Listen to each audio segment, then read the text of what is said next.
जागो जागो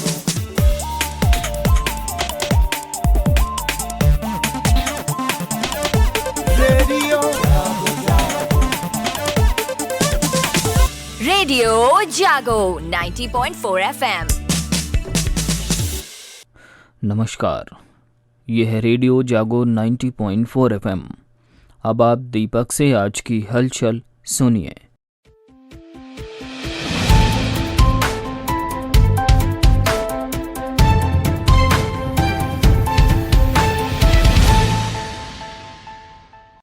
नई दिल्ली में 2 दिवसीय G20 शिखर सम्मेलन में समूह देशों की सहमति से साझा घोषणा पत्र के जारी होने और भारत की पहल पर अफ्रीकी संघ को नए सदस्य के रूप में शामिल कराकर भारत ने एक कूटनीतिक इतिहास रच दिया। सम्मेलन की अध्यक्षता करते हुए प्रधानमंत्री नरेंद्र मोदी ने G20 समूह के सभी देशों की सहमति के बाद साझा घोषणा पत्र जारी किया, जिसमें यूक्रेन युद्ध, जलवायु परिवर्तन, लैंगिक असमानता, आर्थिक चुनौतियां, हरित विकास, आतंकवाद सहित अनेक बिंदु शामिल किए गए। घोषणा पत्र में प्रधानमंत्री विश्व शांति के लिए चर्चित उद्धरण "यह युद्ध का युग नहीं है" को भी स्थान दिया गया।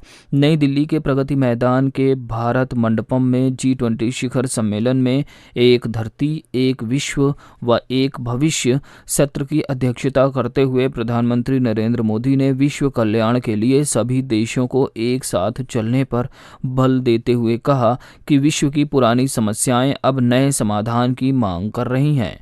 हमें विश्व को नई दिशा देने के लिए तैयार रहना चाहिए। वैश्विक कूटनीति के तनाव भरे माहौल में वसुधैव कुटुंबकम के नारे से सकारात्मकता का संचार करने की कोशिश की।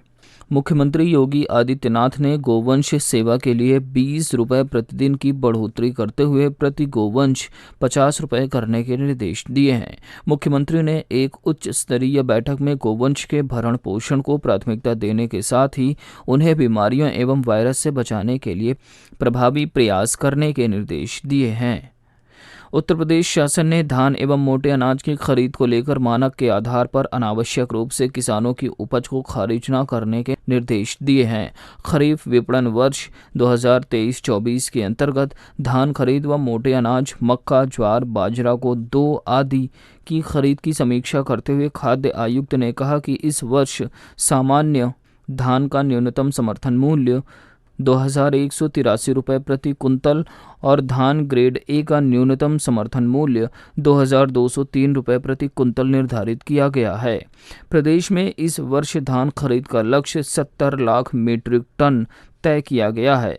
मक्का का न्यूनतम समर्थन मूल्य 2090 रुपये प्रति कुंतल, बाजरा का 2500 रुपये प्रति कुंतल, ज्वार हाइब्रिड 3180 रुपये प्रति कुंतल व ज्वार मालदंडी 3225 रुपये प्रति कुंतल तथा माइनर मिलेट्स कोदो का न्यूनतम समर्थन मूल्य 3846 रुपये प्रति कुंतल निर्धारित है।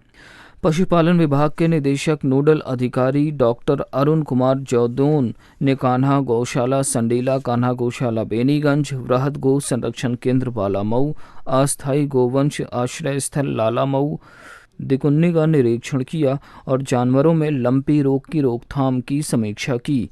इसके बाद विकास भवन हरदोई में अंतर विभागीय अधिकारियों की बैठक कर लंपी रोग के संक्रमण व रोकथाम पर चर्चा कर इलाज व टीकाकरण कराने के निर्देश दिए। तहसील संडीला के नारायणपुर में आजीविका समूह से केयर टेकर चयन व मानदेय भुगतान में अनियमितता बरते जाने पर डीएम ने जिलाधिकारी ने प्रधान को नोटिस जारी किया है। पर्यावरण संरक्षित करने के उद्देश्य से विकासखंड सुरसा के प्राथमिक विद्यालय म्योनी के प्रधानाध्यापक ने शनिवार को अभिभावकों को पौधों का दान दिया और अपने घरों के बाहर इन्हें रोपित करने को प्रेरित किया। आबकारी मंत्री नितिन अग्रवाल ने हरियावां क्षेत्र में वर्ष 2022-23 में ग्राम पंचायत व क्षेत्र पंचायत में 7.5 करोड़ की लागत से कराए गए विकास कार्यों का ब्लॉक परिसर में लोकार्पण किया। विद्युत उपकेंद्र सवाईजपुर से जुड़े कन्हारी के मजरा नगरा में 15 दिनों से ट्रांसफार्मर खराब है। इससे 60 घरों में अंधेरा है। कई बार विभाग को जानकारी देने के बाद भी अभी तक समस्या का निदान नहीं हो सका है। इससे ग्रामीण परेशान हैं। बिजली उपभोक्ताओं के बिल में गड़बड़ी दूर करने और बिजली चोरी को रोकने के लिए अभियान शुरू किया गया है। मीटर रीडिंग करने पर उपभोक्ता को 2 गुना जुर्माना लगेगा। शाहबाद में उच्च शिक्षा राज्य मंत्री ने डाक बंगले में जनता की समस्याएं सुनी और बिजली अधिकारियों को शहर की बिजली व्यवस्था को सही करने के निर्देश दिए। पाली कस्बा के विद्युत उपकेंद्र की इनकमिंग मशीन में शनिवार की सुबह खराबी आ गई। इससे कस्बा सहित 200 गांव की बिजली गुल हो गई, जो 6 घंटे बाद बहाल हो सकी। इससे लोग पेयजल के लिए भी परेशान रहे। तो ये थी आज की हलचल। आप सुनते रहिए रेडियो जागो 90.4 FM।